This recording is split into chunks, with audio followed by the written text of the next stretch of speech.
ধীরে ধীরে উন্নতির দিকে সিলেটের বন্যা পরিস্থিতি। গেল ২৪ ঘন্টায় নদ নদীর পানি প্রায় সবকটি পয়েন্টে কমেছে। গেল রাতে কয়েক দফা বৃষ্টি হলেও সুরমার পানি কমায় নগরীতে জলাবদ্ধতার কিছুটা উন্নতি হয়েছে। তবে এখনও বিপদসীমার ওপর দিয়ে প্রবাহিত হচ্ছে সুরমা ও কুশিয়ারা। ভোগান্তি শেষ হয়নি কানাইঘাট ও জকিগঞ্জের নিচু এলাকার বসবাসকারীদের। বন্যা মোকাবিলায় নানা পদক্ষেপ নেওয়ার কথা জানিয়েছে জেলা প্রশাসন ও সিটি কর্পোরেশন। এ নিয়ে আরও জানাতে আমাদের সাথে সরাসরি যুক্ত হচ্ছেন সহকর্মী প্রত্যুষ তালুকদার। প্রত্যুষ, পানি কতটুকু কমেছে আর এখন কি চিত্র দেখছেন সিলেটের, জানাবেন। সুনন্দা, আমি এখন রয়েছি সীমান্তবর্তী জকিগঞ্জ উপজেলায়। নিশ্চয়ই জানেন সিলেটের যে বন্যা পরিস্থিতি তার মধ্যে সবচেয়ে আসলে বেশি ভোগান্তি জকিগঞ্জ এবং কানাইঘাটে। তার কারণ হচ্ছে সুরমা নদীর পানি কানাইঘাট পয়েন্টে কিন্তু বিপদসীমার অনেকটাই উপর দিয়ে প্রবাহিত হচ্ছে বেশ কয়েকদিন ধরে।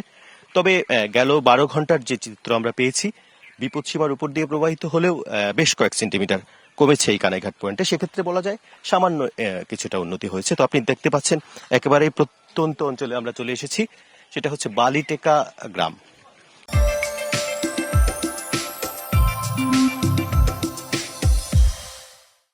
সেই গ্রামটিতে আবার সেই গ্রামে একটি ভোট কেন্দ্রের সামনে। তো আমরা যে বিষয়টি বলতে চাচ্ছি, সিলেটের সার্বিক বন্যা পরিস্থিতি, সিলেটের কুশিয়ারা নদী কিন্তু দুটি পয়েন্টে পানি বিপদসীমার উপর দিয়ে প্রবাহিত হয়েছে। তবে এই দুটি পয়েন্টের মধ্যেও একটি পয়েন্টে পানি গেল ১২ ঘন্টায় কমেছে, আর একটি পয়েন্টে পানি বেড়েছে।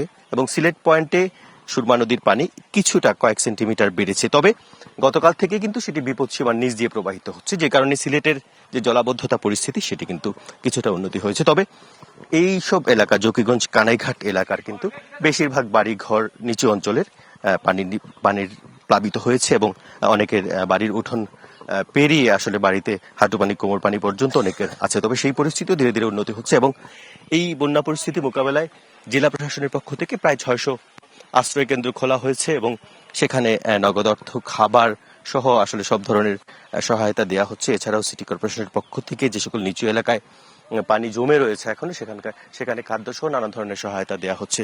তো সবকিছু মিলিয়ে বলা হচ্ছে উজানের পাহাড়ি ঢল যদি কমে আসে, অর্থাৎ মেঘালয় পাদদেশে যদি বৃষ্টিপাতের পরিমাণ কিছুটা কমে আসে আগামী ২৪ ঘন্টায়, তবে সেক্ষেত্রে ঢল পরিস্থিতি ধীরে ধীরে আরো উন্নতির দিকে যাবে। এবং সেই সাথে একটি বিষয় জানিয়ে রাখি, গত রাতে কিন্তু বেশ বৃষ্টিপাত হয়েছে কয়েকবার, সে কারণেও হয়তো সিলেট পয়েন্টে সুরমা নদীর পানি কয়েক সেন্টিমিটার বেড়েছে। তো সবকিছু মিলিয়ে ভারী বৃষ্টিপাত না হলে এবং উজানের পাহাড়ি ঢল কিছুটা কমলে বন্যা পরিস্থিতি উন্নতি হওয়ার বিষয়টি জানিয়েছেন সংশ্লিষ্ট কর্তৃপক্ষ। প্রত্যুষ, ধন্যবাদ আপনাকে।